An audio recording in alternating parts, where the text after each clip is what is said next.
Donc, c'est Rigobert Song qui était le moins cher du père de Choupo-Moting. Quand c'était Rigobert Song, on voyait le père de Choupo-Moting faire des dessins chaque jour à la FECAFOOT ou faire des conférences de presse pour dire comment est-ce que on maltraite Eric Massim Choupo-Moting. Comment est-ce qu'on ne l'appelle pas, on appelle les joueurs qui sont moins performants que lui.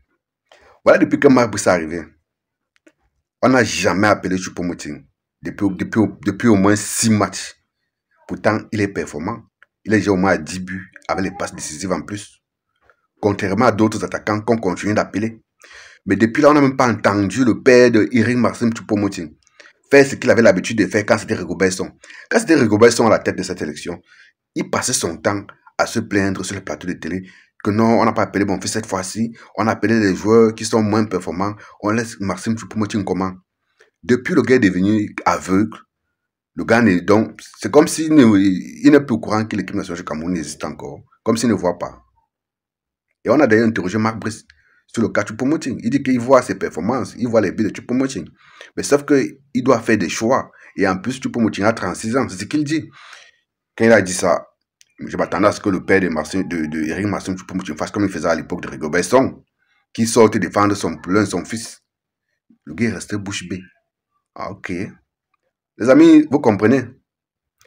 Quand il a fallu chasser Rigobert Song, les gars, comme le papa de Choupo-Moting, c'était les gars comme ça qui passaient le temps à charger, à saquer Rigobert Song sur les plateaux de télévision, que non, on ne connaît pas son travail, il fait des sélections discutables, machin.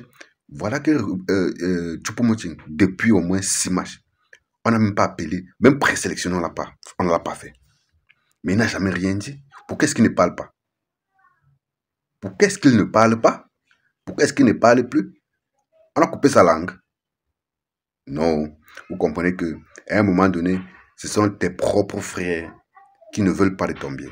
Les gars ont tout fait pour que Rigobert Song perde la tête de cette sélection. Pour aller nous trouver, pour aller nous ramasser une brocane belge qui était déjà, donc, qui était en chômage depuis au moins 5 ans, 6 ans, pour venir dire tu es le sélectionneur de cette équipe. Alors que si on avait laissé Rigobert Song avec le projet qu'il avait commencé, les jeunes qu'il avait commencé à intégrer à l'équipe, c'était qu'en 2026, notre équipe devait être incroyable. On dit que non, il n'avait pas les résultats. Quand Marc Brice arrivait, Rigobert Song n'avait pas 4 points pour la qualification de la Coupe du Monde. Il n'avait perdu aucun match. Aujourd'hui, nous sommes deuxième de la poule. On était premier de la poule. Aujourd'hui, nous sommes deuxième de la poule derrière le Cap-Vert. Et on va aller jouer au Cap-Vert. Donc, on n'est même pas sûr qu'on va se qualifier pour cette Coupe du Monde en 2026.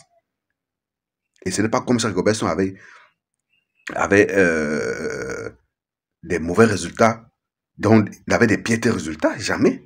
Rigobert Song a toujours rempli ses objectifs au moins à 70%. Il avait pour objectif de qualifier le Cameroun pour la CAN en Côte d'Ivoire. Il avait fait. Qualifier le Cameroun en Coupe du Monde dans un groupe face à l'Algérie. Il l'a fait. On n'a pas fait une bonne performance à la Coupe d'Afrique des Nations en Côte d'Ivoire, mais ce n'est pas le seul fait de Rigobert Song. Ce n'est pas parce qu'aujourd'hui on a des joueurs comme les Baleba, les Bemo et les machins que les gens vont vite oublier que si Song avait eu la chance d'avoir ces mêmes joueurs-là à cette même époque-là, on aurait eu des meilleures performances en Côte d'Ivoire. Donc, il ne faut pas que Marc Brice est arrivé à un moment donné où Baleba a accepté finalement de venir à l'équipe nationale, à un moment donné où Mbeumo n'était plus blessé, parce que ce sont des gars qui sont eux qui tirent le Cameroun vers le haut désormais. Hein? On ne peut pas nier ça. Quelqu'un qui ne voit pas ça, ça veut dire que c'est quelqu'un qui ne suit pas le football. Donc, vous voyez qu'il y a des Camerounais qui sont là uniquement pour créer le désordre. Il y a des Camerounais qui sont là uniquement pour empêcher d'autres Camerounais de travailler. C'est la même chose que ces gens-là sont en train de faire avec Samuel Eto'o-Fils. Les gars veulent à tout prix faire chuter Samuel Eto'o-Fils. Pour quelle raison? À cause de leur mangeoire, à cause de leur ventre. Dans tous les cas, on vous attend.